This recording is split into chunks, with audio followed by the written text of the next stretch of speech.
నమస్తే, నేను అడ్వకేట్ శ్రీనివాస్ చౌహాన్.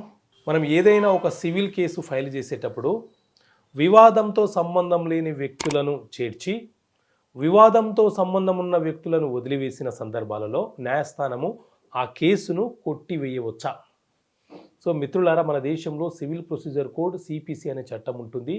ఈ సిపిసిలోని ఆర్డర్ 1 రూల్ 9 ప్రకారంగా కేసుతో సంబంధం లేని వ్యక్తుల పేర్లు చేర్చి సంబంధం ఉన్న వ్యక్తుల పేర్లు చేర్చకపోవడం వల్ల న్యాయస్థానము ఆ కేసును సర్వసాధారణంగా కొట్టివేయడానికి అవకాశం ఉండదు.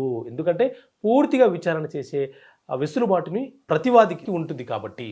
కానీ కే బిష్వాల్ వర్సెస్ ఏకే బరల్వాల్ అనే కేసులో సుప్రీంకోర్టు 2004లో చెప్పినటువంటి తీర్పు ఏంటి అంటే, కేసుతో సంబంధం లేని వ్యక్తుల పేర్లు చేర్చి కేసు ఫైలు చేస్తే ఆ కేసును న్యాయస్థానము కొట్టివేయవచ్చు అనేది ఈ తీర్పు యొక్క సారాంశం.